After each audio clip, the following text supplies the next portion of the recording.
Hello, everyone. Welcome to the Laura Canfield Show, the Awaken to Happiness Now Global Series. Thank you all so much for being here. And I'm so excited. My good friend Patrick Prohaska is back with us once more. And today we're going to be talking about Lightbridge Bootstrap. And we're going to be talking about that. We're talking about how to get unstuck. We're going to be doing some activations or attunements and taking your live caller questions. So today, it's about how do you pull yourself up by your own bootstraps if you don't have boots, right? So I love the phrase and the question. How do you do that, right? So we're going to talk about all that and so much more. And for those of you who don't know Patrick, he's been on our show many times, and we love having him. It's always a high vibe show, high energy, lots of information and wisdom and activations and so on. And so as the founder of both the Lightbridge Academy and Charisma Coaching, Patrick has helped thousands of clients and students shine with personal power, joy, and authenticity. And Patrick is a creator of Lightbridge, a revolutionary system for healing and personal transformation that blends law of attraction, life coaching principles with beliefs, sculpting, and energetic activations. Through Lightbridge Academy, he offers training in the Lightbridge technique and has established a certification program for professional practitioners. He has a bachelor's degree in history of science and a master's degree in the religions of ancient India, and has studied countless healing systems, including Ayurveda, Reiki, Theta healing, aromatherapy, and so much more. Patrick is also the author of Brain Cells, Escape Your Mental Prisons, and other books about Lightbridge. Oh my goodness, I knew I forgot something. He lives in Southern California and is available for lectures, seminars, and workshops around the globe. So, Patrick, welcome to the show. And so, is it possible to increase your volume? You can't hear me very well? I can hear you perfectly. So a lot of times people don't realize that there are multiple volume controls on their computer. So it could be that your main control is turned way up, but another control is turned way down. So Yeah, so uh, Barbara, just check your computer and put up your volume. So, Patrick, while you talk a little bit about, being back on our show, what you've been doing lately, I'm going to go and pick up something, okay? So give me 1 second. sounds good. So thank you so much and welcome everyone. It's always a joy to be here with Alara because she and I are good friends, go back several years. I visited her in Vienna a few times and we always have a magnificent time when we're together. We just click in a way that's really, really beautiful, and that's that's a little bit rare, you know. So I'm so happy to be here. I'm grateful to Alara. I'm grateful to all of you joining in. So Alara and I decided that we would be talking about how to get unstuck. And one of the reasons why this is so crucial is because you may have like certain arenas of your life that are flowing and everything is functioning on all cylinders, but then there's a certain specific area that's stuck.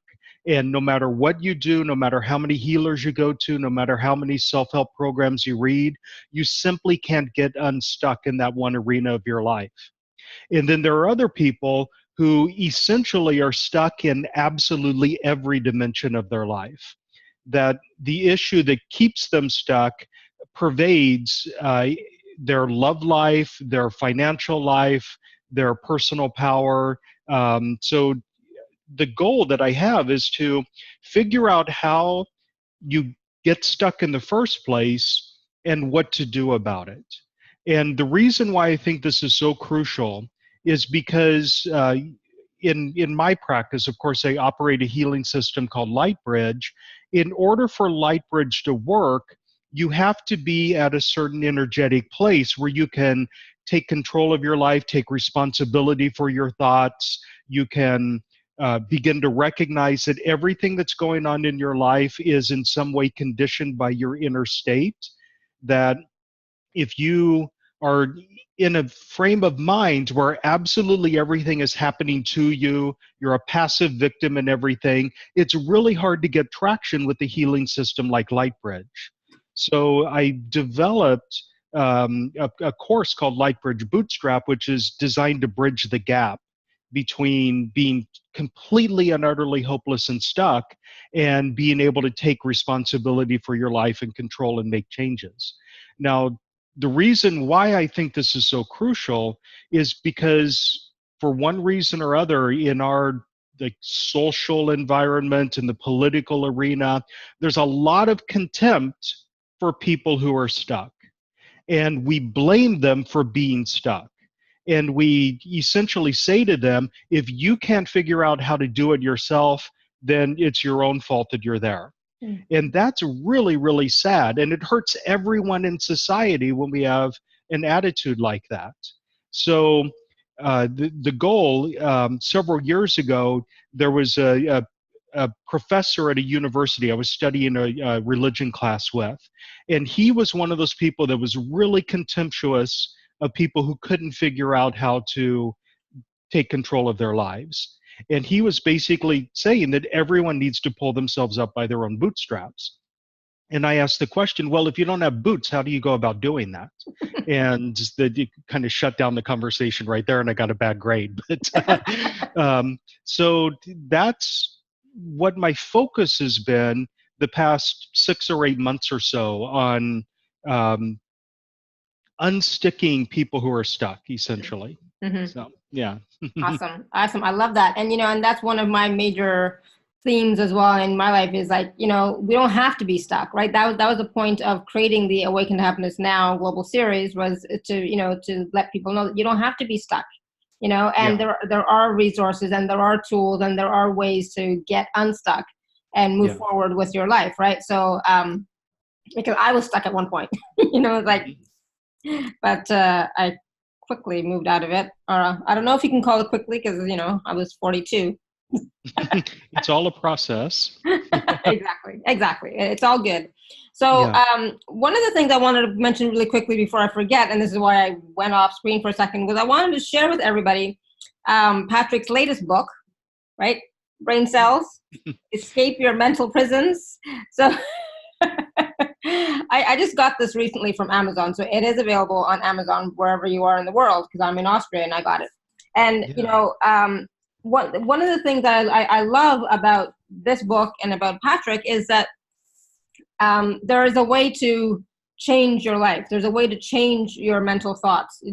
People always say, well, I keep having this thing over and over again. I'm stuck. I can't change anything. Nothing is working. There are ways, there are tools. And so today we're going to be talking about, I'm sure Patrick's going to be talking about Brain Cells, Escape Your Mental Prisons, as well as the Lightbridge Bootstrap. It's all about getting you unstuck. It's all about changing your thought patterns, clearing, old traumas and beliefs and patterns that have kind of like become ingrained, but that still doesn't mean that they can't be changed. Right, Patrick? Absolutely. So some people wear their traumas and their negative thought patterns like a tattoo. It's almost like their aura is tattooed with a negative energy or an imprint of some sort.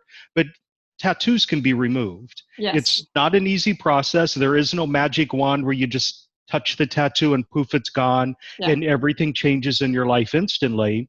And I think that's one of the, I don't really think it's a myth, but it's a pervasive belief system that there should be a magical solution for whatever your issue is. Now, we all have these like grand life narratives that are playing out. And our life is like a very well-crafted story that's unfolding. And just think for a moment about your favorite movies or your favorite television show or a book or something. If you have a character in a book who suddenly has a personality transformation and they're suddenly living things that are out of character for them, you stop enjoying the book. You lose interest in it. So if success and joy and happiness are out of character for you, and it's unlikely that you're instantaneously going to shift into those things. It's always a process, and sometimes there's some moving backward as you're moving forward. There are lessons that need to be learned, and challenges that need to be faced. And I think the place where I really want to start, because I think it's crucial and it doesn't get talked about enough, is a lot of times when we see somebody who's stuck, we give them advice, but we give them advice that's from our perspective as somebody who's not stuck. So we don't do what we need to do to understand exactly where they're coming from. And we end up slipping into something that's called toxic positivity. So toxic positivity is when somebody's deep in pain and you're basically just saying, "Oh, just think happy thoughts and it'll go away." Yeah. Just fake it till you make it. Um, Now, that may be valid advice from one perspective, but for the person who's in pain, that just is essentially blaming them for being in their pain. It's Yeah. almost like going up to a grieving widow at a funeral and saying, "Ah, just get over it. Life goes on. Just get over it." Okay, that's twisting the knife. Mm-hmm. So toxic positivity is something that we all need to be aware of. And I think we all do it unwittingly at times. We all give the pithy advice without realizing that it's inappropriate for the person who's in pain. Mm-hmm. So we need to find ways to express what it is we're trying to say in a way that actually takes their pain and their perspective into account. Um, Another thing that kind of goes unquestioned or we don't talk about it enough is called spiritual bypassing. Mm-hmm. And it's a really toxic energy that some people have that is essentially saying that it is anti-spiritual to have human emotions. So if somebody is deep in grief, quite often there's like this attitude that, well, you should be over it by now. It's you being stuck where you are. That's anti-spiritual. Or shame is anti-spiritual. Or if you're a spiritual person, you should never ever get angry. Nothing should ever bother you. You should have pure equanimity. Now, all of those are human emotions that play a really valuable role in our emotional guidance system. Mm-hmm. And I firmly believe that none of us took on human incarnation in order to live a non-human existence.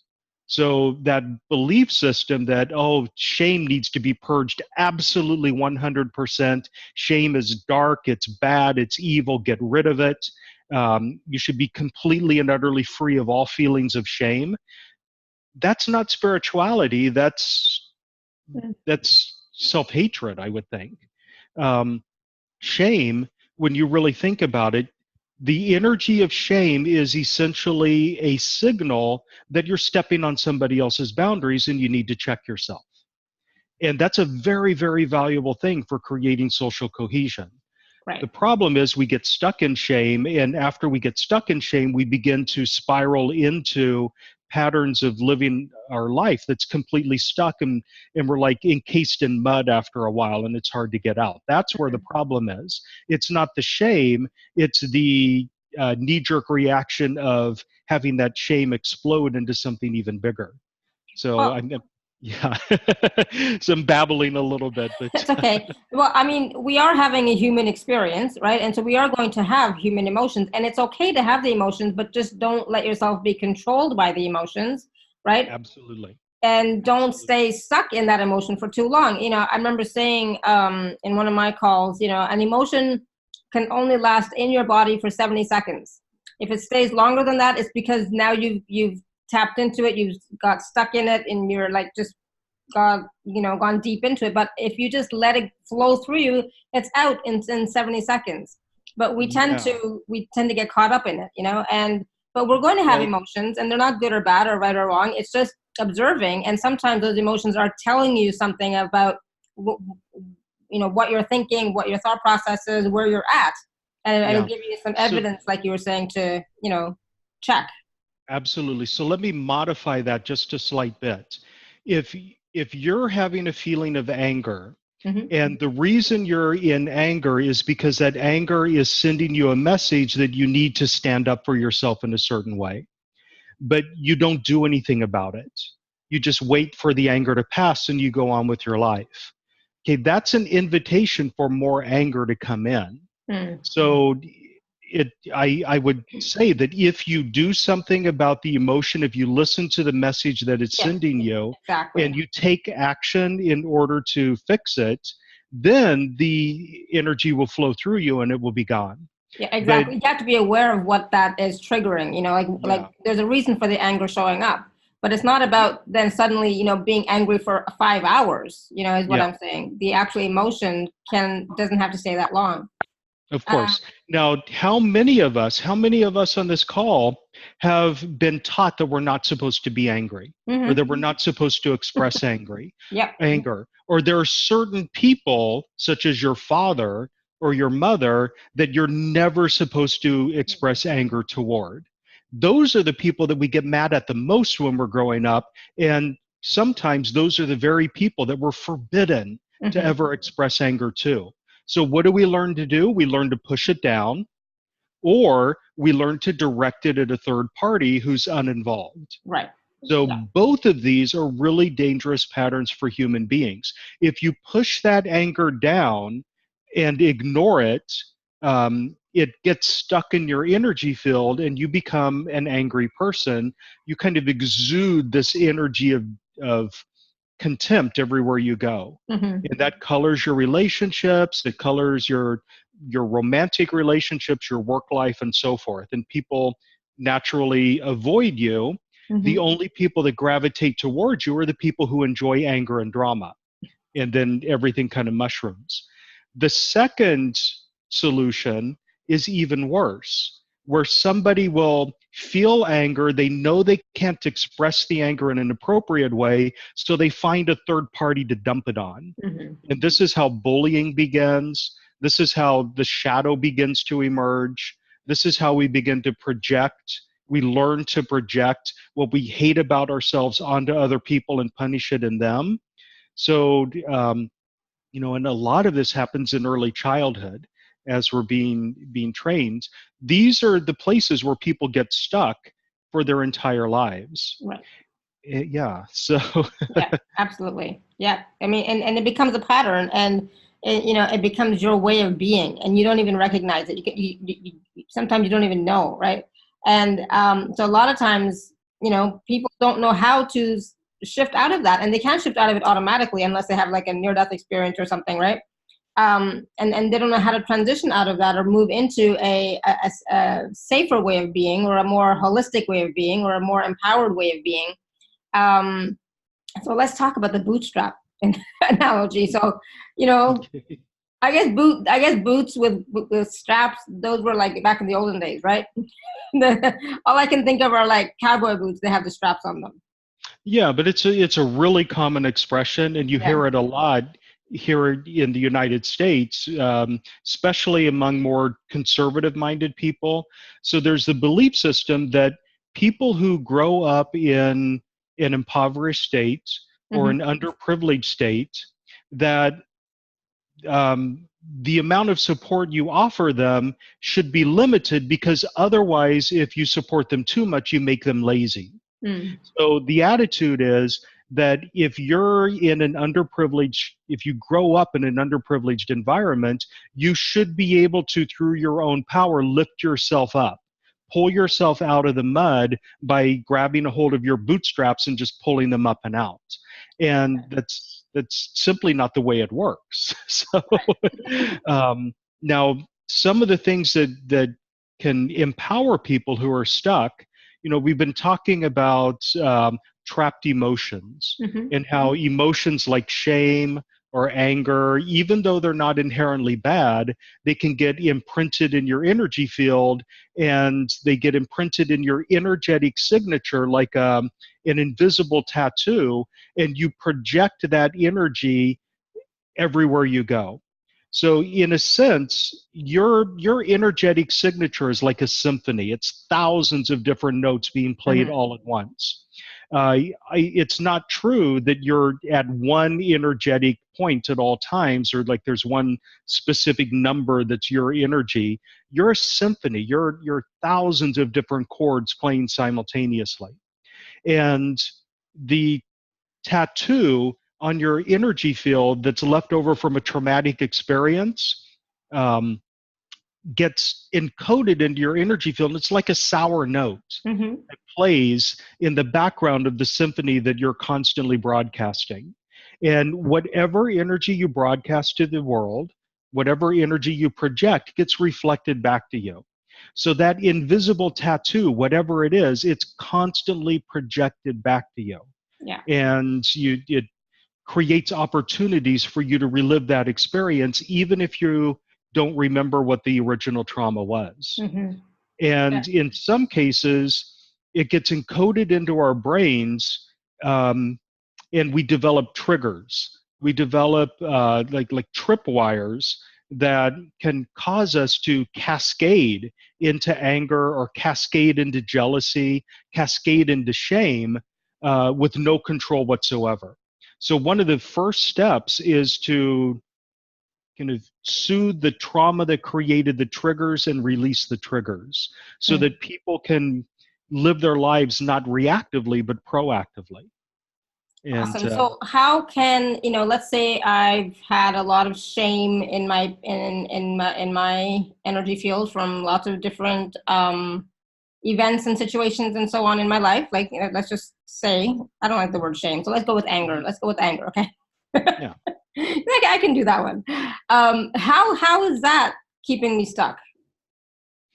Yeah, it keeps you stuck because what happens is as you broadcast the energy of the shame, as you broadcast the energy of the anger, you begin to attract into your life people who are angry and shameful.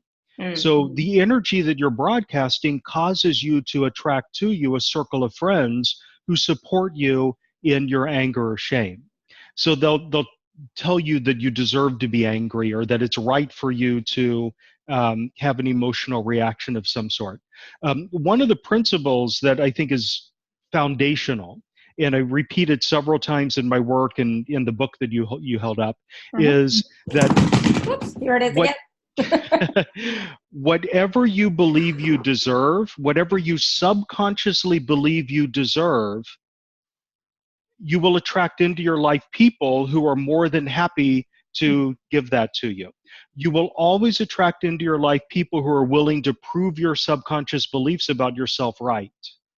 So if you believe deep down inside that you're unworthy of success, even though in the external world you're striving for success and you're climbing the corporate ladder and so forth, if you believe internally that you don't deserve success, you will attract to you people that will prove to you that you don't deserve success. And they'll block you, or they'll knock you down, or some sort of self-sabotage will emerge.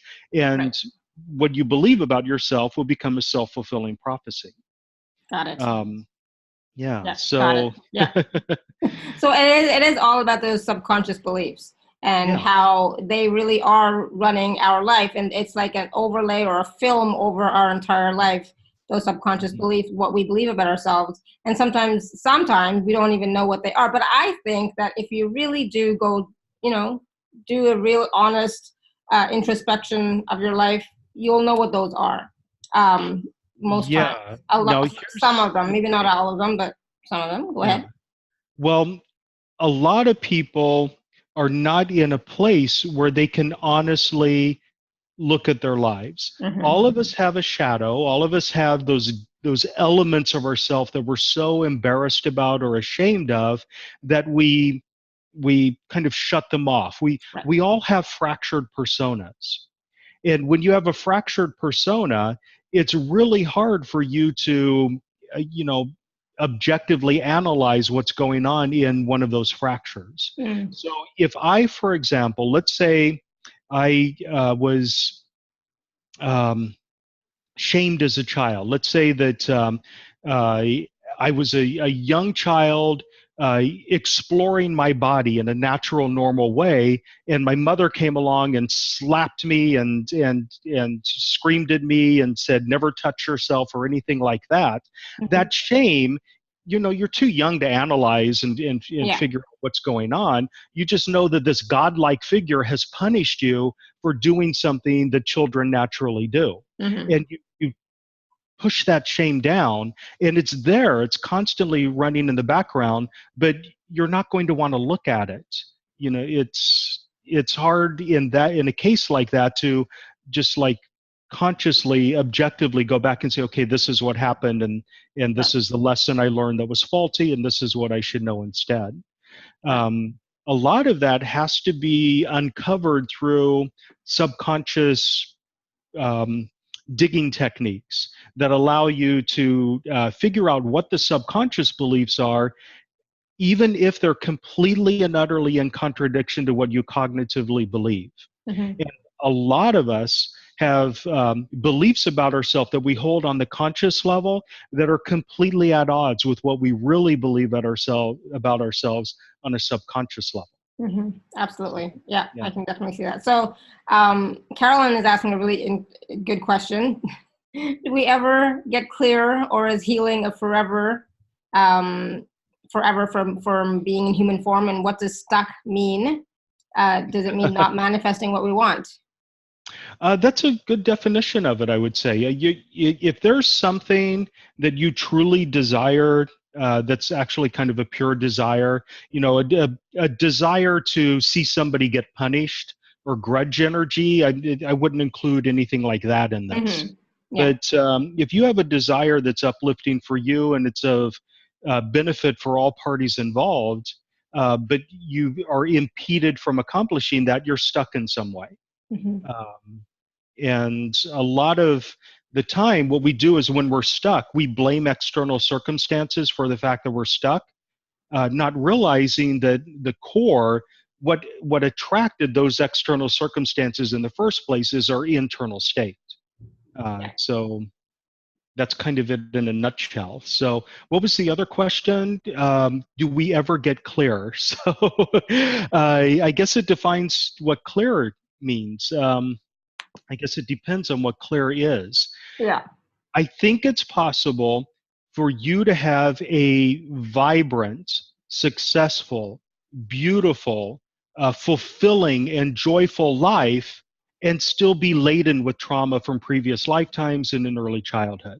So it's absolutely not necessary for you to be 100% clear of all of your traumas and all of your internal thoughts that are potentially negative in order for you to have joy. Mm-hmm. In fact, I would say that you don't really need to be clear much at all to experience joy. And once you experience joy, you'll want to stay there. So so the not manifesting what you want, there's usually something stuck around that, not being worthy, not willing to receive, not willing to change things, maybe, not right, Caroline? I think she said she's on the phone somewhere. Caroline, if you can just unmute yourself. Hello. There you are. So let me put it this way. There are many, many different reasons why you might be stuck. So the most common ones involve belief systems, like primary foundational belief systems, such as it's impossible for me to have this, it's forbidden for me to have this, it's dangerous for me to have this, I don't know who I am if I do have this. Or another way of putting that is the problem that I'm in right now defines who I am as a person, and I won't know who I am if I get rid of that. The current situation serves me in some way. So those are like some of the really common reasons why people are stuck. And it could be any or all of those. And sometimes the reason that you're stuck is actually in a different arena of your life. So it can be fairly complex at times. An example of that. Let's say, for example, that you have severe financial problems and you're just never able to make ends meet. You never have surplus in your life. And you assume that the core reason for that has something to do with finances and deserving money. It could actually be the case that you have a horrific fear of romance. And not having money is the easiest way for you to avoid romance. So not having money serves the purpose of dealing with the trauma in a completely different arena of your life. And sometimes our blockages are interrelated in a circular fashion. For example, I can't lose weight until I start exercising, but I can't start exercising until I lose some weight. So that's just like a circular thing where you need to disentangle those and address them separately. So are you speaking of that because you're talking to me directly? Probably. Did that resonate with you? So yes, I was so laughing do I have too. It's like, oh my goodness. fear of intimacy? Mm-hmm. Yeah. So, That would be a yes. And money problems, you know, so it's like. Yeah. I just say what pops out of my mouth, so it may have been directed at you because you raised the question. Some people might look at me and say, you don't have money problems because you have a full-time job, and I have clients on the side as well, so I'm really busy with my gifts and my regular job, but I still can't pay off my mortgage. So yeah, so you're still not living in surplus. You don't have money flow. I mean, you have money flowing, but it's never enough for you to have more than just making ends meet. yes. So now you said something really interesting that kind of struck a chord. It's that other people say that you have money. It almost feels like there's an element of you needing to explain to other people your narrative of not having money. It's like, this is my story, and if somebody tells me or somebody assumes that I have money, I need to prove them wrong. So that's something to clear there. It's like this feeling that it makes you uneasy if somebody assumes that you have money and you have to go out of your way to show them that you don't. Does that make Yes, sense? beautiful being. That is so who I am. So what you're doing is you're owning your narrative. And it's, you know, the next time it happens, see what it feels like to say, yeah, I have money, and just let it be. And Yeah, I and think, start to change your narrative a little bit. yeah, to change the narrative. Now, this is a really common thing that gets people stuck. It's living out your narrative, clinging to your stories, feeling like your story defines who you are, and any change in your story is resisted because it wouldn't fit your character arc. A lot of us really do this. I've known people, for example, who I've mentioned this person a few times before, a friend of mine who had been orphaned as a child, and even in his 40s, he was going around telling people that he was an orphan. When at that age, at that stage in his life, it really shouldn't matter very much. He doesn't need to tell that story. There's another person I know who is deeply stuck in his narrative and all of his early childhood traumas. And he has this really bizarre habit of whenever he says something positive, he has to link it to the negative experiences of his childhood in some way. So, for example, he'll say, I feel fantastic today, and that's really amazing considering the crappy childhood I had. So if that's a habit that you have in any arena, it's good to be aware of that. A lot of times it's hard for us to say something positive about ourselves and just let it be. It feels like it's arrogant to say something positive about yourself, or it's a lie. So we have to like qualify our positives to the people around us and explain that, you know, here's the context for this positive energy. You're so beautiful and an amazing light. I finally get to talk to you face to face. Thank you. Thank you, Caroline.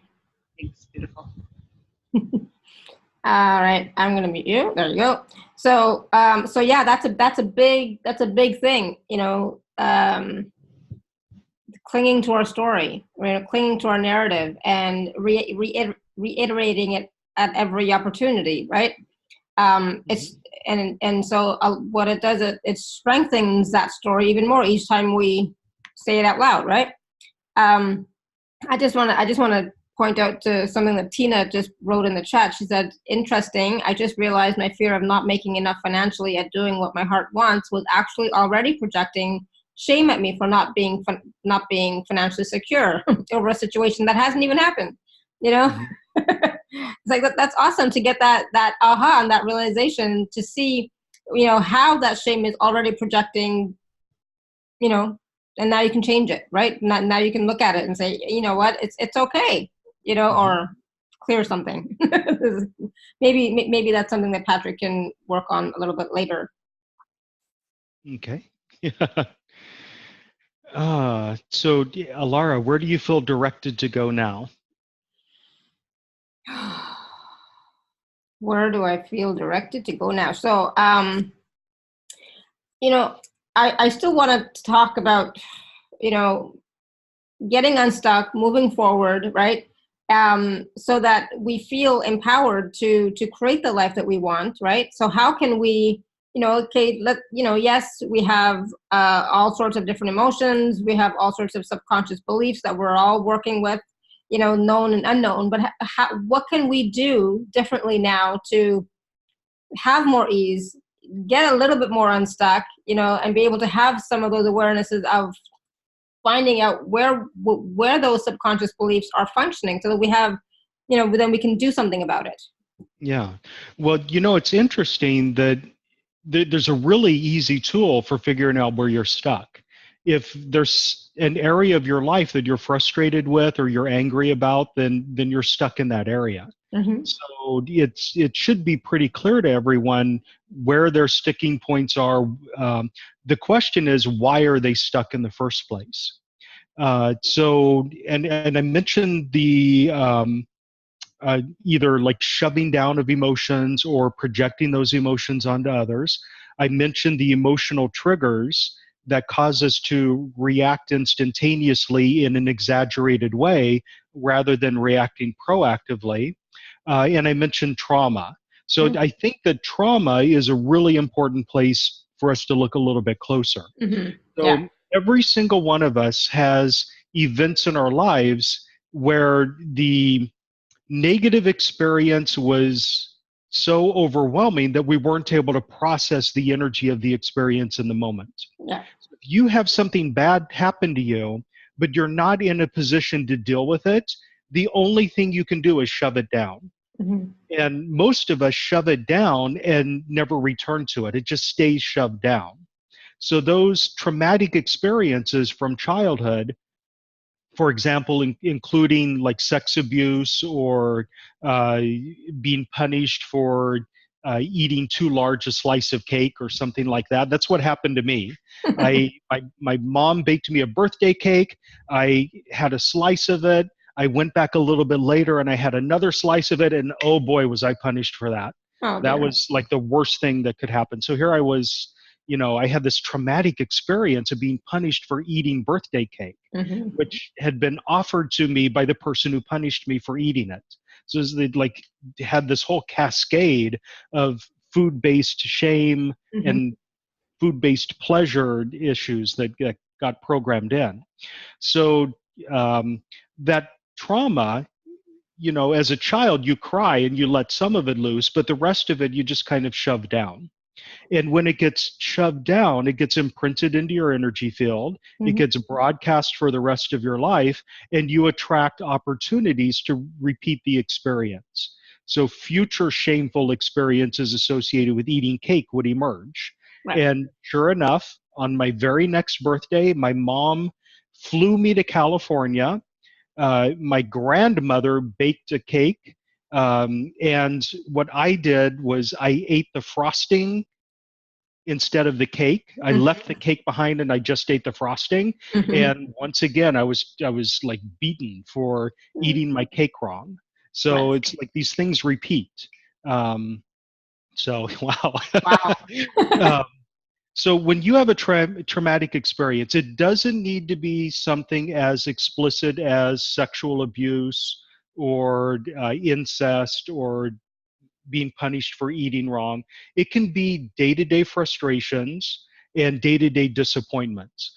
The same thing happens when you live disappointment over and over and over again. You eventually just shove it down. Mm-hmm. You learn to cope with the pain.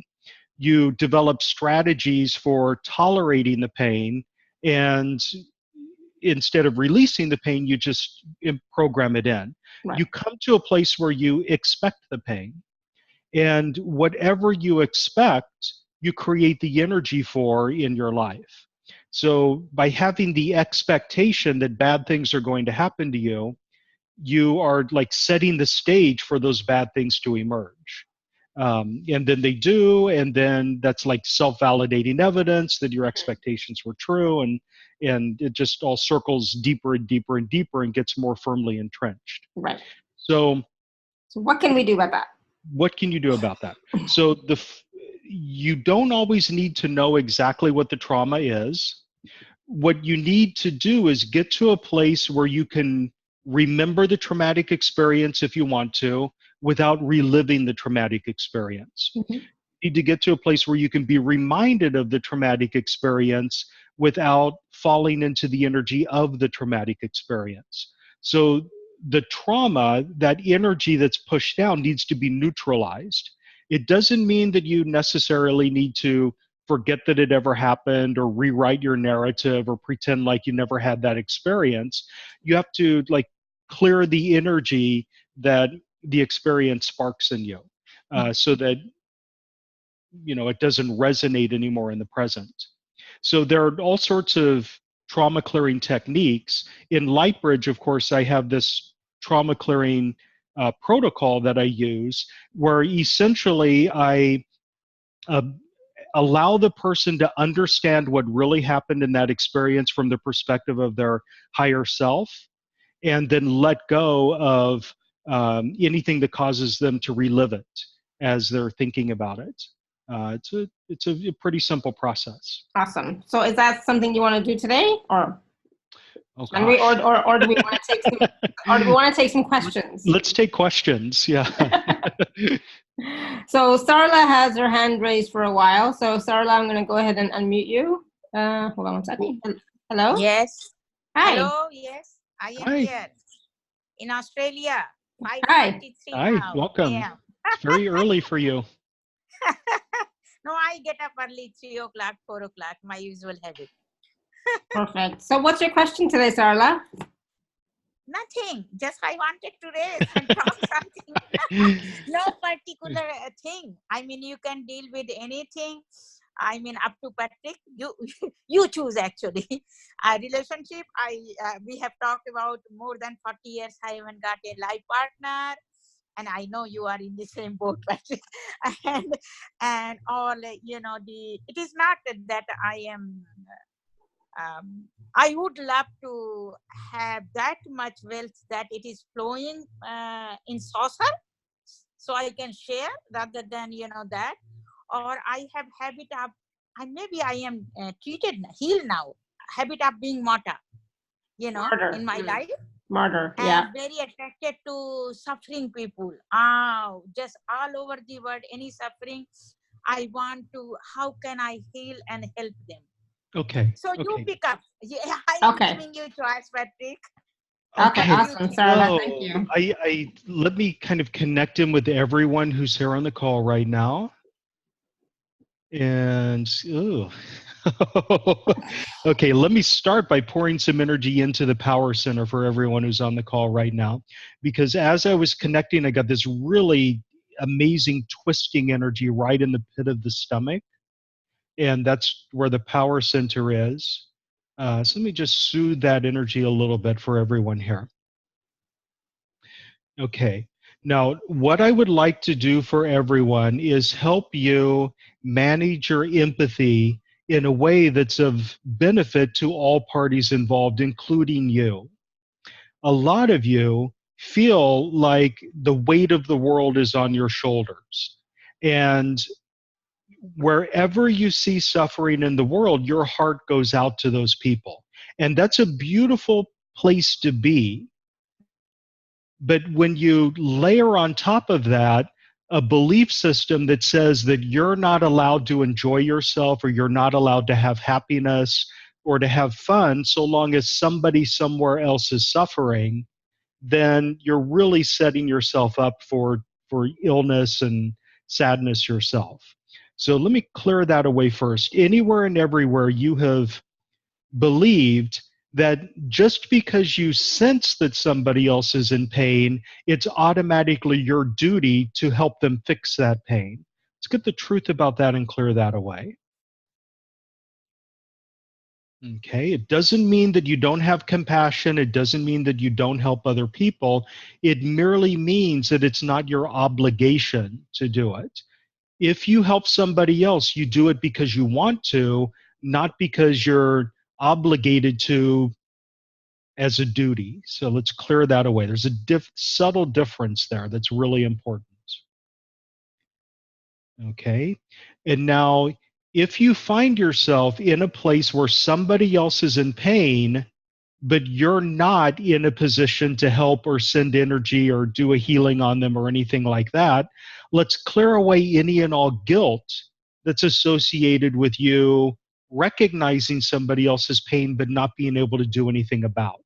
So a lot of you carry a huge, thick film of guilt that's enmeshed in your empathy. So let's wash that away. Okay. Beautiful. And now let's increase your ability to manage your empathy effectively. That is to turn it down or turn it off when you're going into an environment where you know that there are a lot of people that are agitated or suffering in some way. So, for example, if you're going shopping in a place where there are lots of people, it's really useful to be able to turn down your empathy in that moment. So let's install that.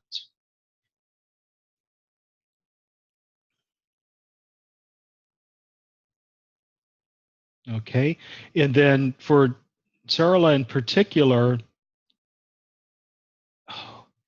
you have a lot of duties and obligations directed at family members. So let's relieve you of those duties and obligations. And for everyone else on the call who feels like somehow you have to put everything in your life on hold when somebody else in your family is having a crisis of some sort. It's not always your duty to come running and help in those cases. You just want to relieve the guilt associated with you living your life on your terms, even if somebody else in your family disapproves or, okay, there we go. Okay, beautiful. Now everyone take a really deep breath and hold it for a moment. And then this is to integrate that. Now let's release that breath.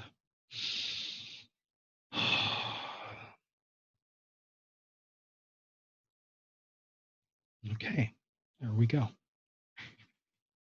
Okay, and I see Alara's yawning. That's a good sign. That's always a good sign. So. Yes, thank you. Hold on, Sarala. I see you talking. 1 second. Go ahead.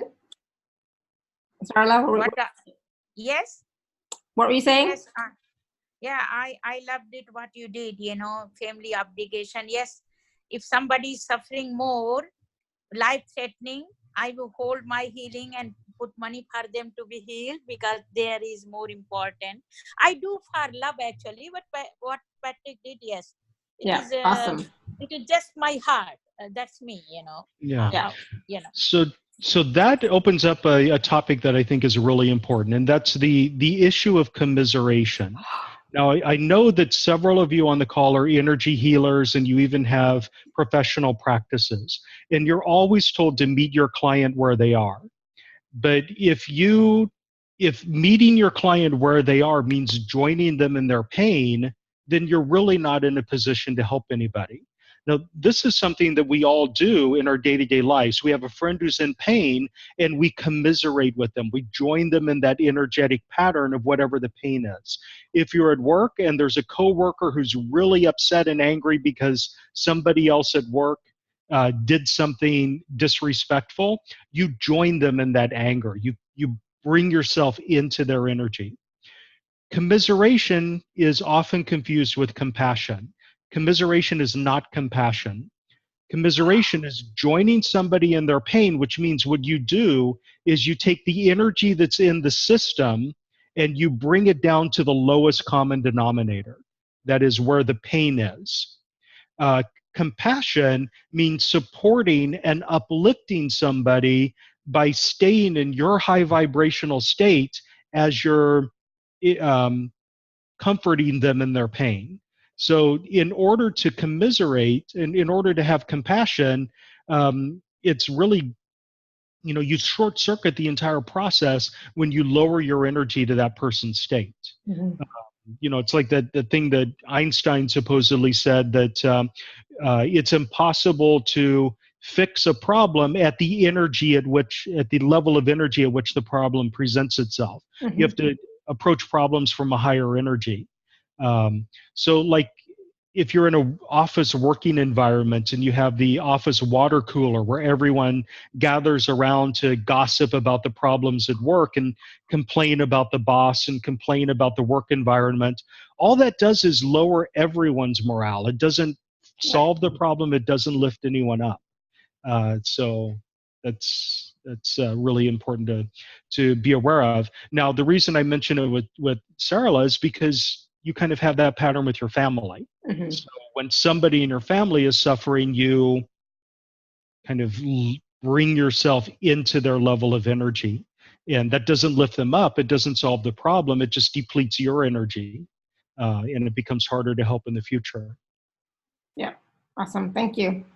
Thank you, Sarla. So Maria was saying, it seems most of my life is blocked, been clearing. I'm happier now, looking forward to enjoying manifesting my dream. I'm not sure what the next part is. Can you assist my not seeing, I think? And what is blocking my third eye and intuition flow? I have been told I have fire in my lower body. Yeah.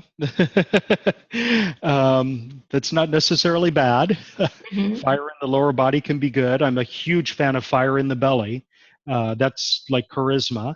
But anyway, Maria is her core personality, belief systems about who she is, who she's supposed to be, what she's supposed to do with her life, what she's supposed to believe. All of that, almost all of that, has been imposed upon her by family members and religious figures and authority figures. So Maria, like a lot of us, is deeply infused with all of the phony limitations and phony expectations that were imposed on her in order to make her a productive member of the family and of society. So she was never given the space to choose for herself who she is and what she wants to do. And in fact, she may have been punished for doing things that were out of alignment with other people's visions of her. And therefore, she learned to go with the flow and do what other people say. So I want to kind of help clear this for everyone. I want to bring this to a broader place for everyone. So through our connection, if you've disconnected from me, let's reconnect in. I'd like to bring into your conscious awareness, in a way that is not infused with anger or sadness or frustration, a deeper awareness of all of the ways in which you have absorbed, without question, limitations that were imposed upon you by others. All of the things that you were told that you cannot do, you're not supposed to do, you're bad if you do them, that you really would like to do, but you're not doing them because somebody else disapproves. It's just kind of allow that to bubble up and emerge and disconnect the shame and frustration and sadness associated with all of that. So you can begin to live life on your terms rather than on somebody else's vision. Okay, and this goes for all of the bogus expectations as well. All of the things that you've been told that you must do in order to honor the family or fit in society, that you really don't have any interest in doing. Okay.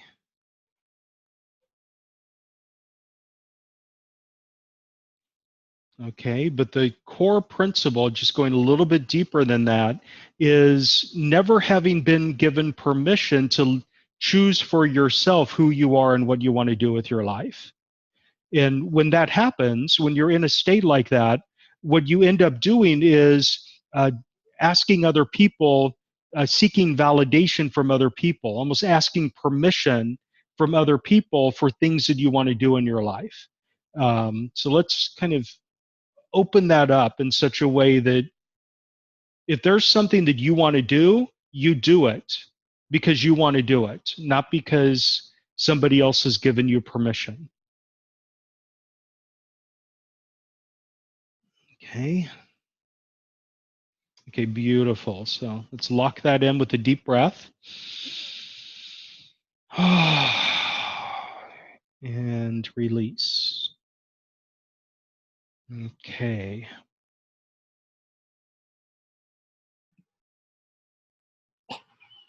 Okay. That was a heavy duty one. It's like, oh my Yeah, goodness.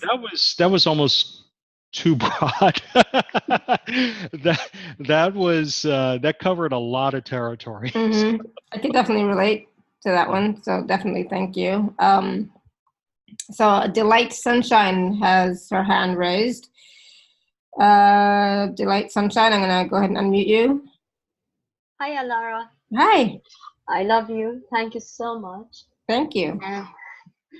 Hi, Patrick. Hi. Thank you for all the good work. Patrick, I feel I know I'm strong. The only thing is now I feel like when I'm trying to defend myself, well, which I shouldn't even try, but it's like I feel they do things behind my back, and I feel energetically like my heart back chakra from through my heart back from my back behind. They inject their manipulations, and when things happen, instead of me being able to be confident and to defend myself, somehow, maybe because my back is open, it needs to be closed to have protection. So I have my own power and to defend myself. If you can help me with that, I really appreciate that. Because So, when it is like asking, this, who is they? okay, I think. it is okay. For example, whomever they did black magics, or right now there is a case which they are misusing their power, Okay. and they are also I feel they use their black magic or their inner power or power to manipulate. Okay, so let me clear that fear first of all, because it's absolutely essential to clear that. If you have surrounded yourself by people who want to practice black magic on you, there is something inside you that is attracting those people, and that's where we need to end up. So there's something that is causing you to attract those people to come into your life. Now, I want to challenge and flip on its head a different opinion of what's going on.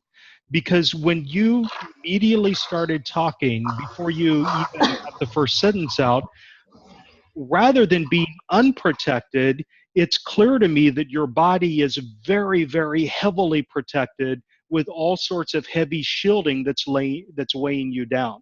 You are encased in body armor, and you're walking through life with an energy of bracing for impact.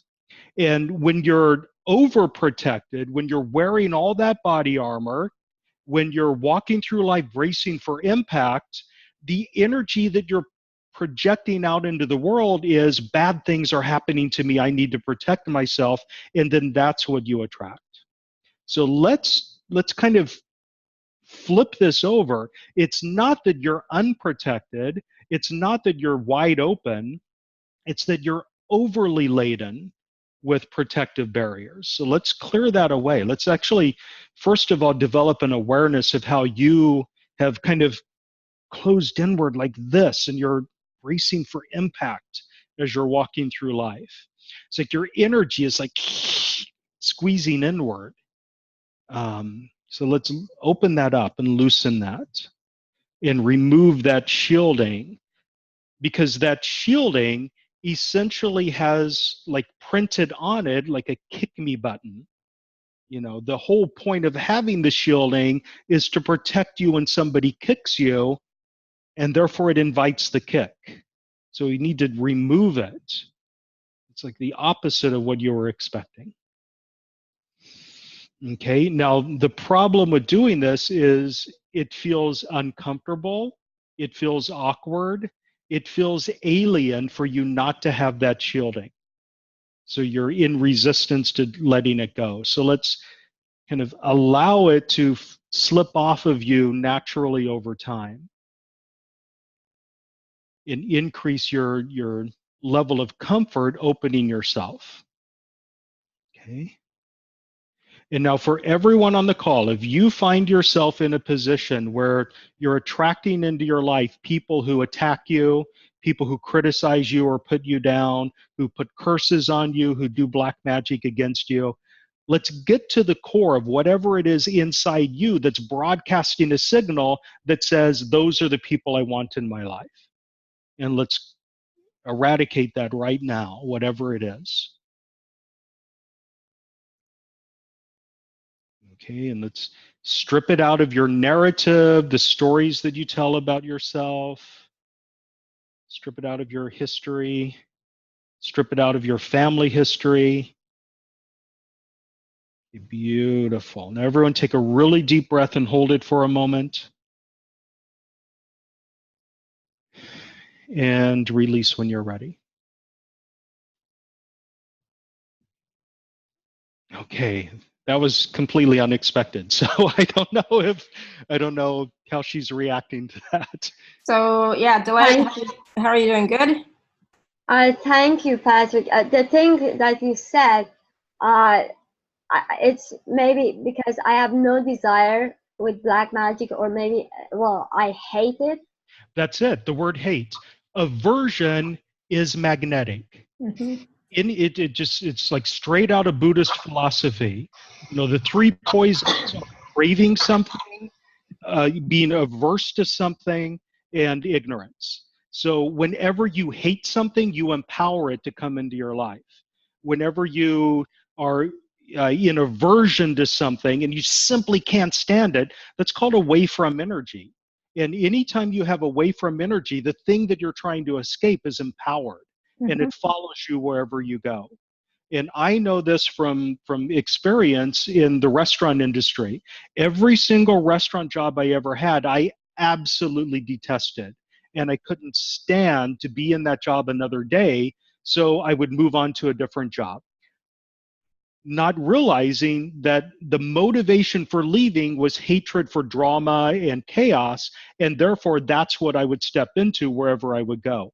The geographical solution never ever works. Running away from something carries it with you. And sometimes it gets worse and worse and worse and worse until you finally learn the lesson that that's not what you're supposed to be doing.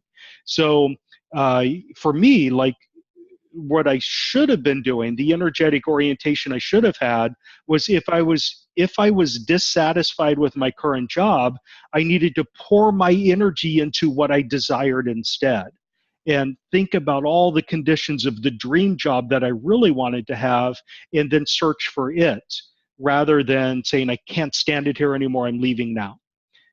So yeah, that's Yeah, so thank you for that, Delight. Yeah, so you know what they say, whatever you resist persists, right? Yeah. Yeah. Awesome, thank you. So we're going to take a few more questions in just a moment. It's just a few minutes. We're having a request for something specific, so we're going to do that in just a minute. But I want to talk a little bit about the Lightbridge Bootstrap program. So and the special offer. So for those of you who are on the live page, you can just click on special offer. And those of you who are not, you can go to alara.at/show/Patrick8. And I'm going to bring up the special offer on the page, Patrick, so that you can talk about it, okay? As well. So here we go. Let me just show it as we talk about it. Awesome. Good. Oh, thank you. You're welcome. Oh, that looks good. Okay, so Lightbridge Bootstrap is a course that I taught through Lightbridge Academy, and it's in Lightbridge Academy. It's Lightbridge 102.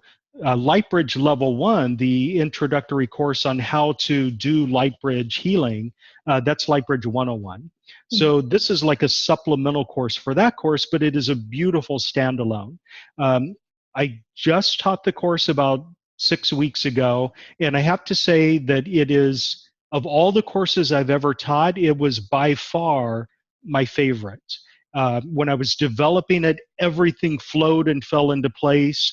As I was teaching it, I had more fun than I've ever had before, and I think it shows in the product, in the course itself. So the course has a number of different lectures and energy alignment sessions.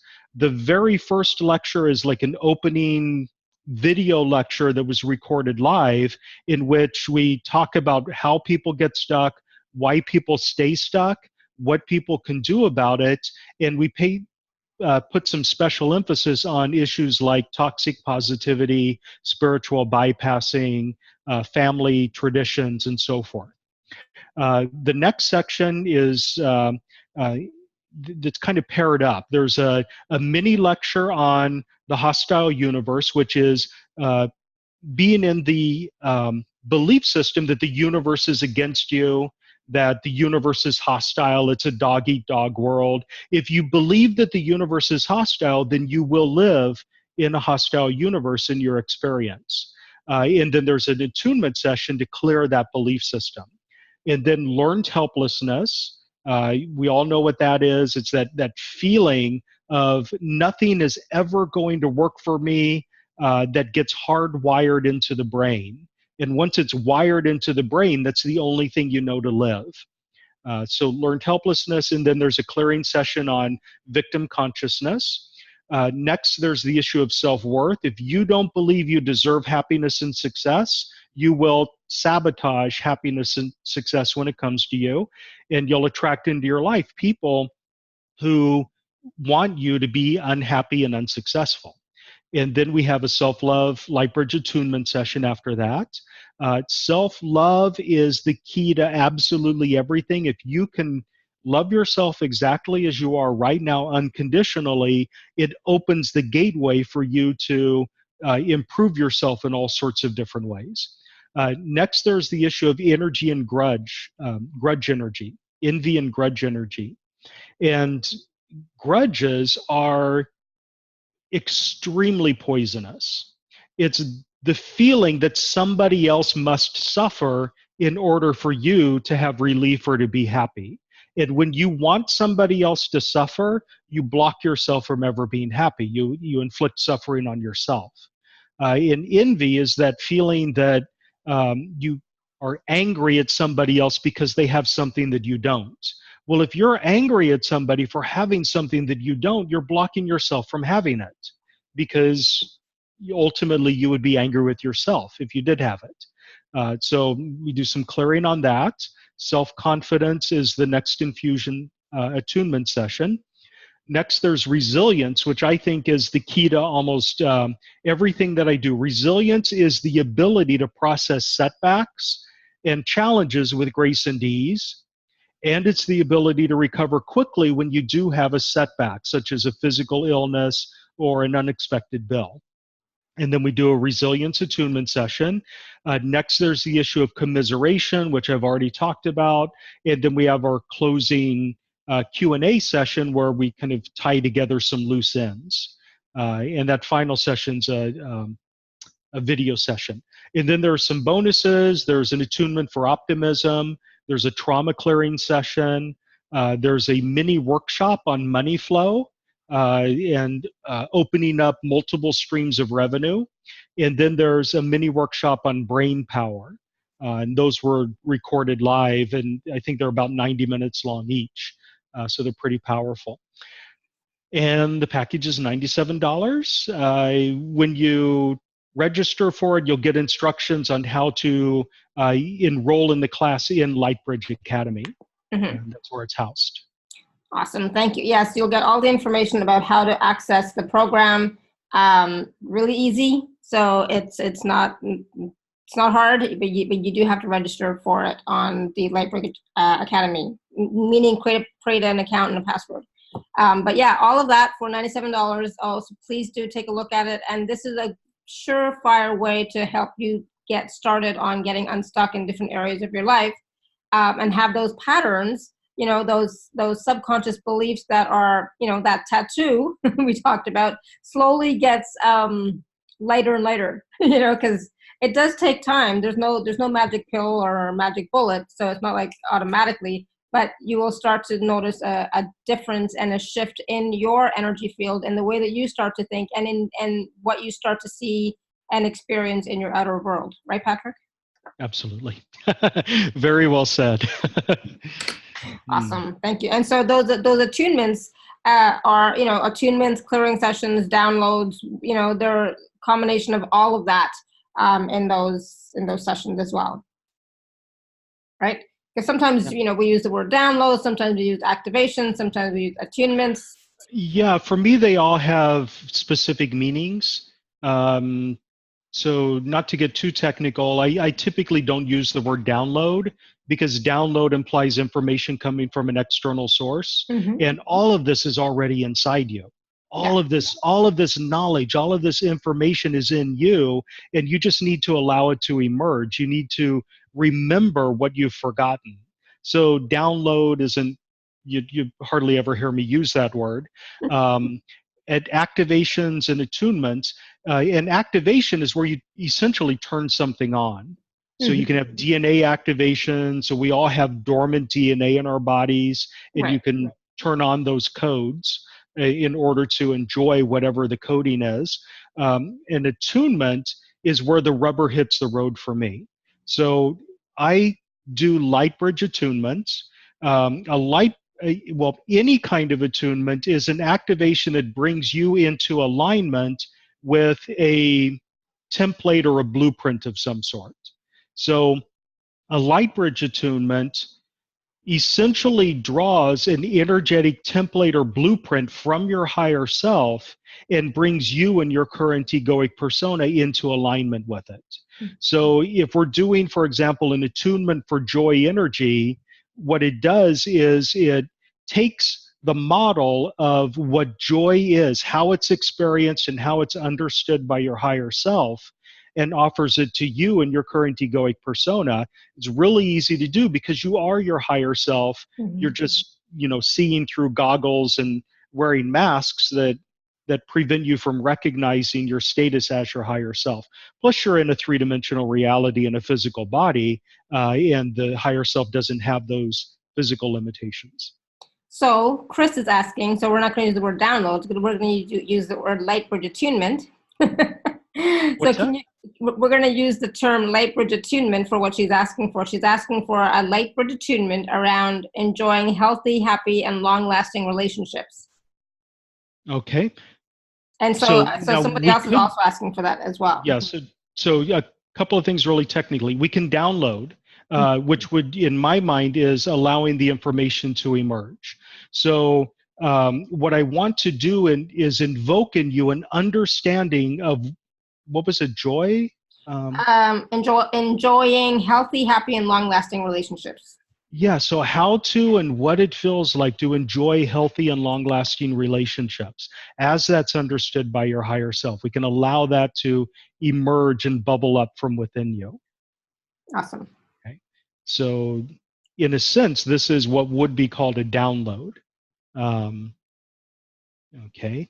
And then an attunement is something more powerful than that. It's bringing you into energetic alignment with that energy as it's experienced by your higher self. So let's do an attunement for that right now. Now, I do this cautiously because you may have blockages that prevent you from accepting that alignment. You may believe that you're unworthy of that, or that it's dangerous to have that, or that there are unexpected consequences. For example, you can never trust anyone and they always betray you. There could be blockages in place. But setting that aside, let's just do the attunement itself. So at this time, simply allow yourself in your current egoic persona to come into energetic alignment with joyful romantic love as that's understood and experienced by your higher self. And anything and everything that stands in the way of you coming into alignment, whatever it is, let's rectify that now. Let's clear it away as well. Now, if I were working with you one-on-one, we would be getting very specific here. And in fact, we would get extremely specific. But for now, we're just keeping it broad and open. Now, I'm feeling a really intense, not burning, but painful pressure right at the sternum. Okay, right in the area at the bottom edge of the heart chakra and above the power center. So let me pour some energy there for everyone.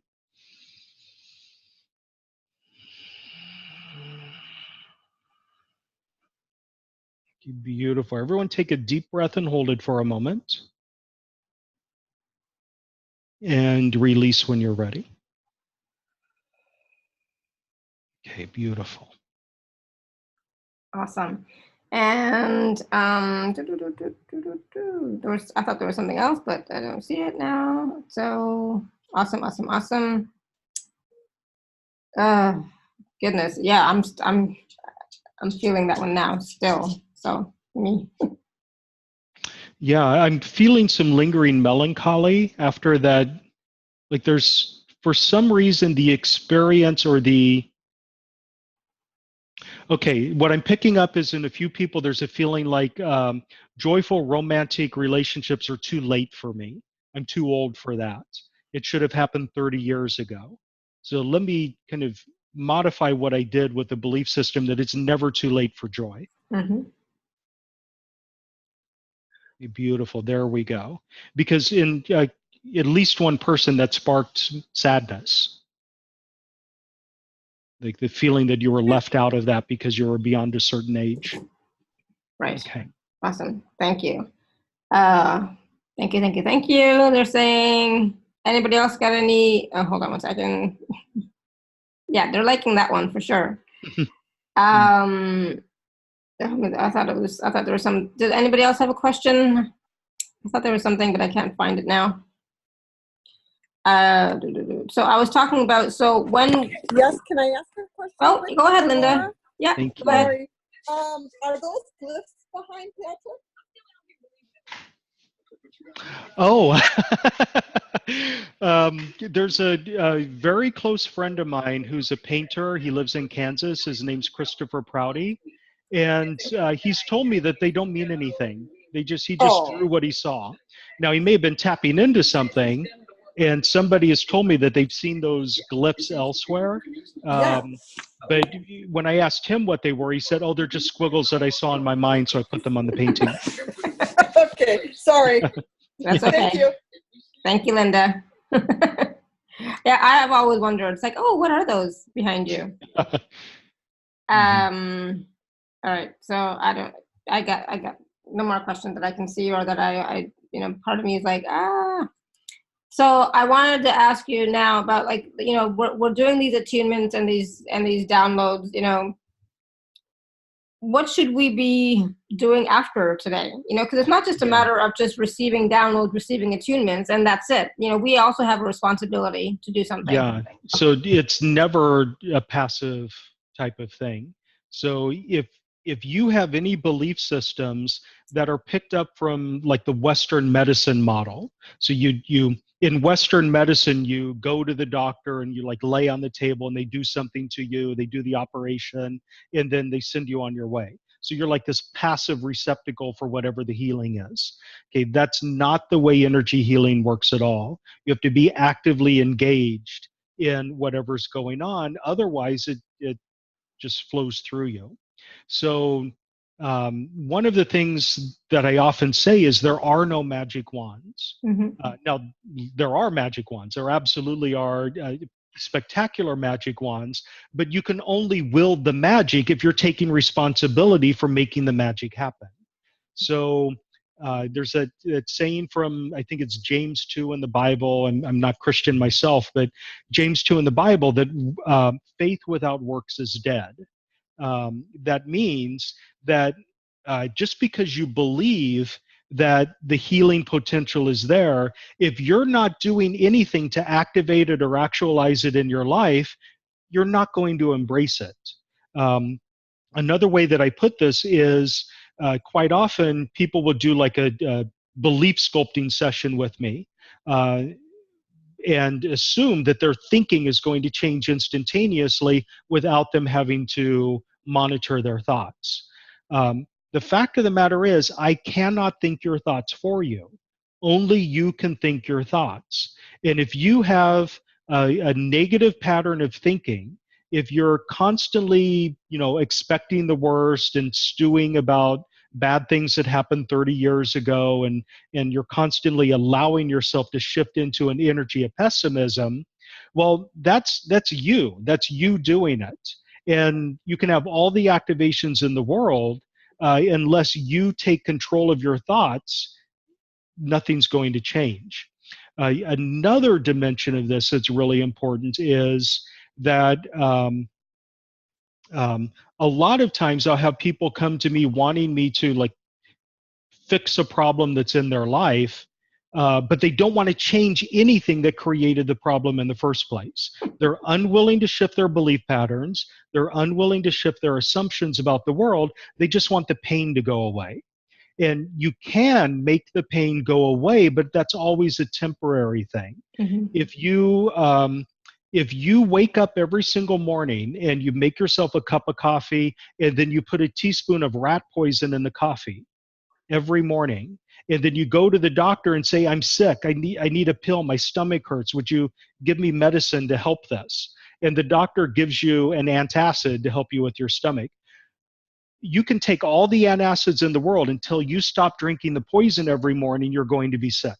Right. And the poison is your thoughts, your habitual patterns of behavior that are negative, that hold you back, that cause you to spiral into stewing in anger or shame or jealousy or whatever. So. Absolutely. Thank you. Renata, what is your question? I know you're going to probably type it in the chat, because she was just asking me for if you can tune into her, but it's like, no, you have to ask something specific. you can't get off the is that an addiction? The same thoughts, is that an addiction? Oh, wow. The whole topic of addictions is pretty big. Now, you can be addicted to certain energies. We all know about chemical addictions like drugs and alcohol. We all know about process addictions, such as addiction to sex or addiction to eating, and so forth. Those are hard. Those get wired into the brain. And until you change the brain chemistry and the neural pathways in the brain, there's always that potential to slip into the addiction. The same thing is true with I guess you call them abstract state addictions: addiction to drama, addiction to chaos, addiction to pessimism, addiction to negativity. If you are addicted to pessimism, for example, and you're one of those people that goes around just complaining about everything, you can never see the good in anything without seeing the bad in it as well, and that's what you focus on, and everything that you say is just catty or sour or mean. after a while, that habit gets wired into the brain. And if you were to not do that, it would feel really awkward and uncomfortable. So you do feel compelled to do it. So there are ways to clear addictions. And often you can do an attunement to clear an addiction. So yeah, you can be addicted to negative thinking, definitely. Yeah. For a lot of people, the negative thinking serves them in some way. And what happens a lot of times is that thinking negative thoughts about other people gives you a sense of superiority. It's a really common trap that people fall into. So you feel insecure about yourself. You feel like you're not quite important enough, or you're invisible. And therefore you go around putting other people down to make yourself feel better. Okay, that can develop into an addiction. What if you're just, addicted to negative thoughts about yourself or about your situation? So not necessarily about anybody else, but just you, and the way that you behave or don't behave, or what you've created or not created, or, yeah. Yeah, the same thing. I don't, for me, I don't really think it's an addiction per se to thoughts. I think it's just a habit. It's a habit, yeah. Of thinking those thoughts, and you can change that. So sure. Yeah. All right. Now, yeah. So it's kind of at a rudimentary level when you're talking about what's going on at the level of individual thoughts. Yeah. But some people are addicted to energetic patterns, and I've worked with a couple of clients who have an addiction to chaos. And whenever there's order, they just have to blow things up. They're compelled to do it.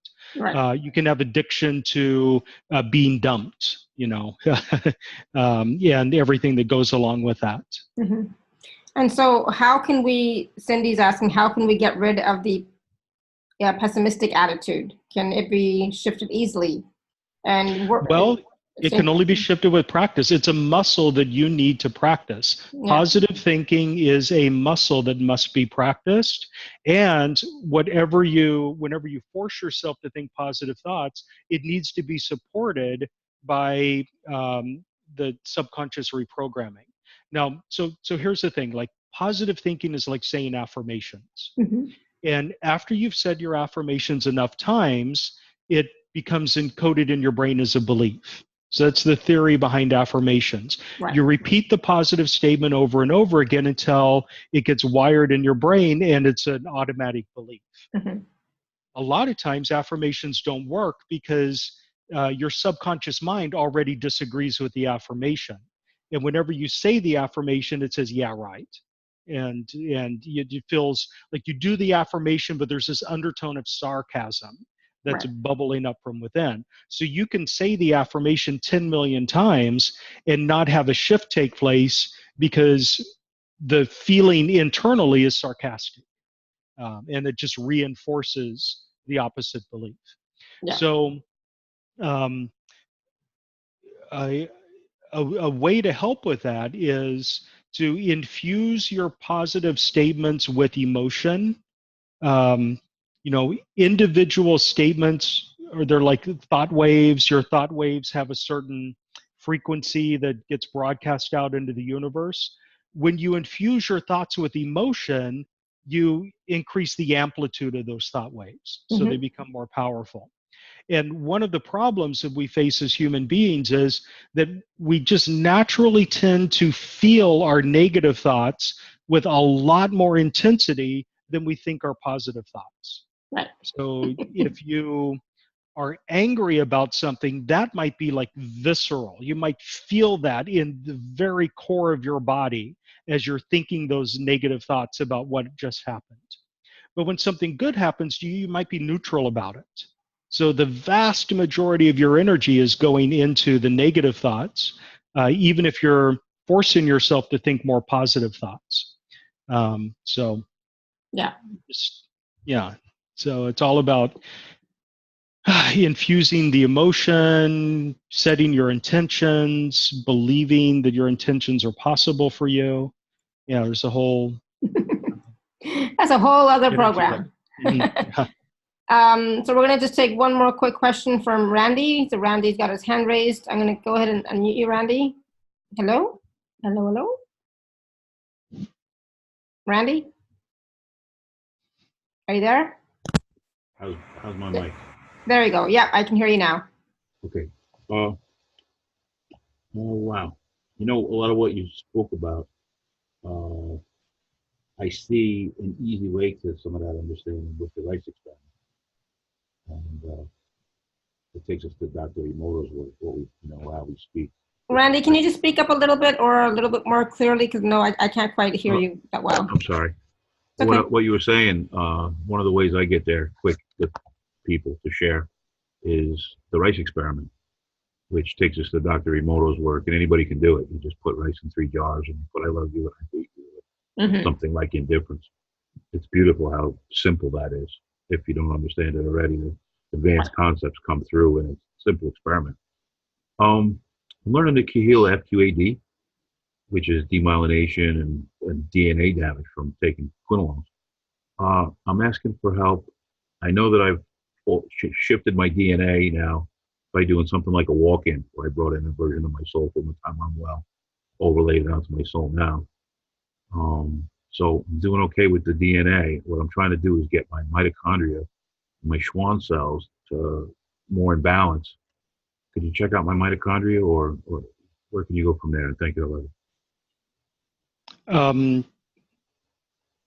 I feel like you've done what you need to do. In fact, you might be trying too hard. Oh, that takes me back to an interesting story.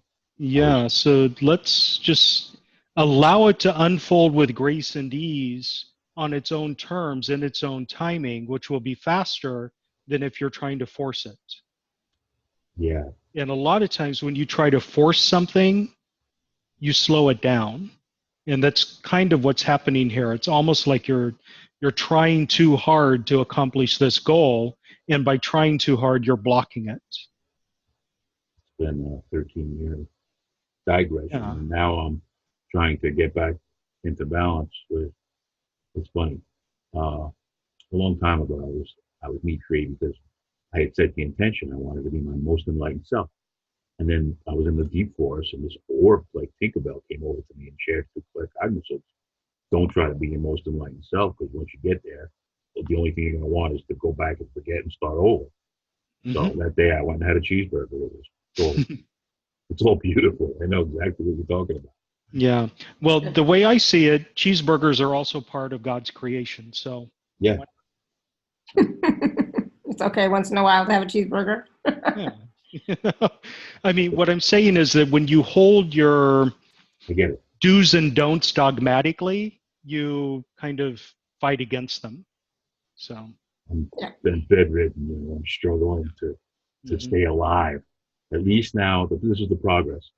I believe in my ability to survive, which puts me perfect. Now I have to deal with everything else like normal, but it's still not normal. I can't walk. Okay, so you just kind of surrender and allow it to unfold, and it will unfold faster than forcing it. Thank you for that. It feels right to me. Awesome. Yes. Thank you, Randy. Thank you for that. Laura, you're the best. Thank you, Randy. So 1 second.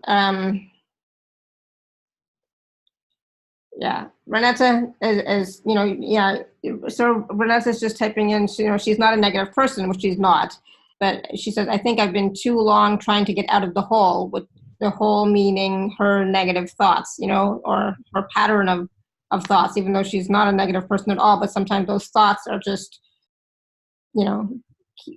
get her down that rabbit hole, and she's been trying to get out of that rabbit hole. And, and just like Patrick was saying, maybe it's time to stop trying so hard. Yeah, there's nothing wrong with thinking a negative thought. It's a natural human thing. I think them every day. So, and you recognize that the negative thought isn't your reality, and you don't let it, define you in your day. But what I'm picking up, there are a couple of people that have this energy that when something bad happens, it becomes sticky, and we magnify we take things that are insignificant and we blow them up into something significant, and we take experiences that feel bad or are negative or that trigger us in some way, and infuse that energy into the entire day.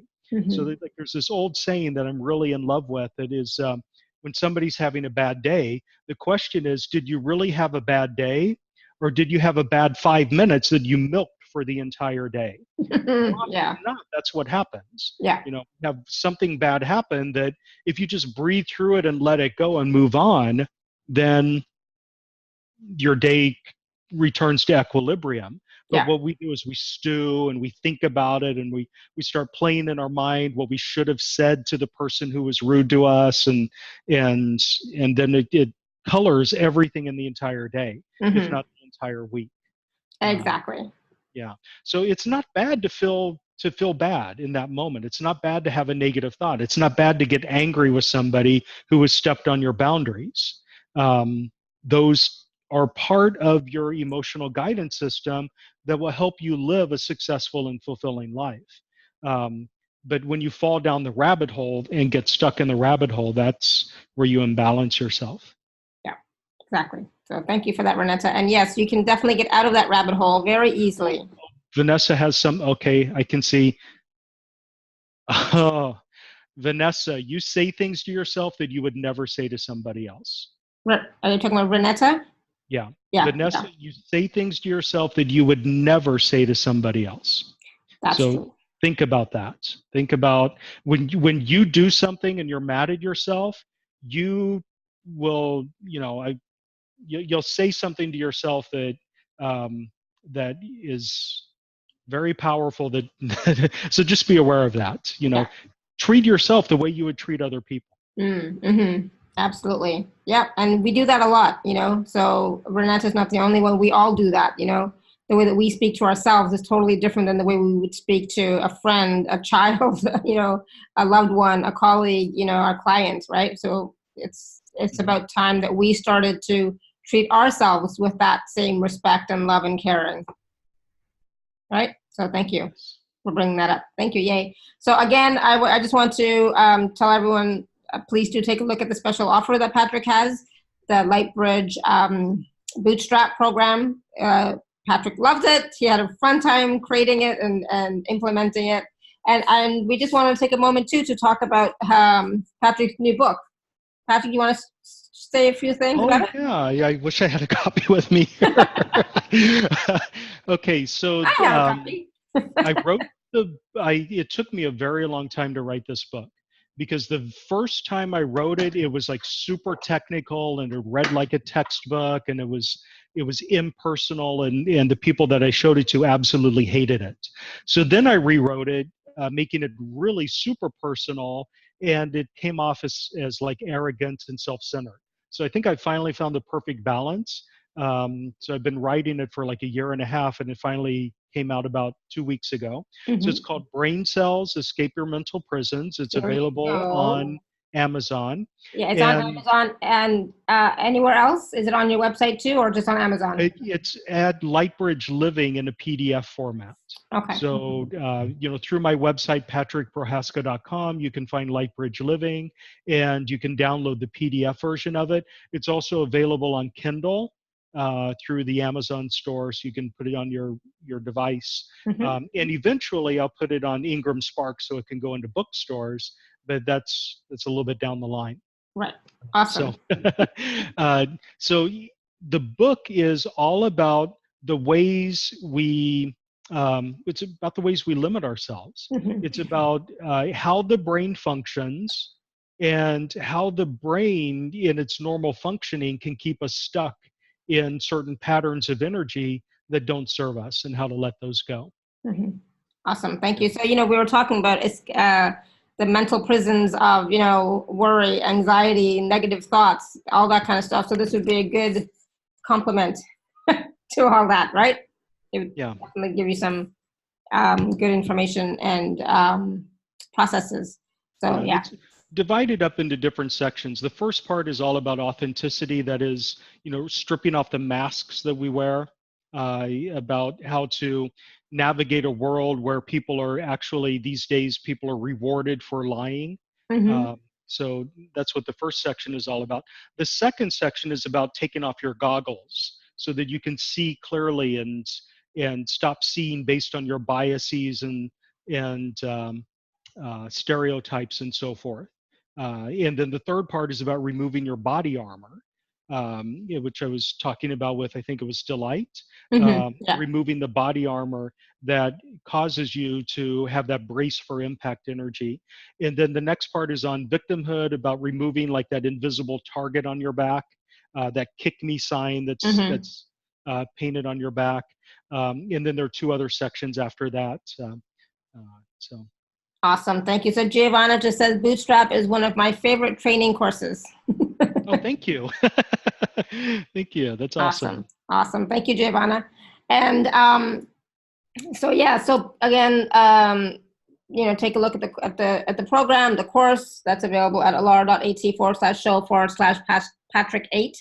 And yeah, there's a lot in there, lots of attunements, lots of wisdom and teachings as well to help you get clearer and to help you start to move forward and get unstuck so that you can create the life that you want, have more joy, have more peace, have more ease, have more financial prosperity, whatever it is that you're desiring that you're stuck with, right? Because, we're all stuck in different areas, right? And so this program can help you to start to get unstuck so that you can have more clarity, more ease, more freedom. So thank you, thank you, thank you. Thank you. And thank you everybody for all your questions. I think I got to everybody, I may not, but thank you for all your questions and comments. Can I add one more thing? I saw what Reverend Randy wrote, and I really think that's very important for everyone. Sometimes when we're stuck, we end up living in survival mode. Mm-hmm. And one of the tragedies of living in survival mode is that we forget our divinity. So always have memory of your divinity. We are divine, right? My voice is going. Why is my voice going? But yes, we are divine, and it's a matter of we don't have to just survive here. We can thrive, and we can have joy, and we can have peace, we can have ease. I mean, I know for myself, I've experienced so much more happiness and joy, in the past few years than all my life before that. And this is crucial because when you forget your divinity, you begin thinking of God or your higher power or source as something that's lofty and distant and far away from you that you're disconnected from. Mm-hmm. And I know there are lots of religious traditions and so forth that teach that if you were to stare into the face of God, you'd be burned to a crisp, that sort of thing. Yeah.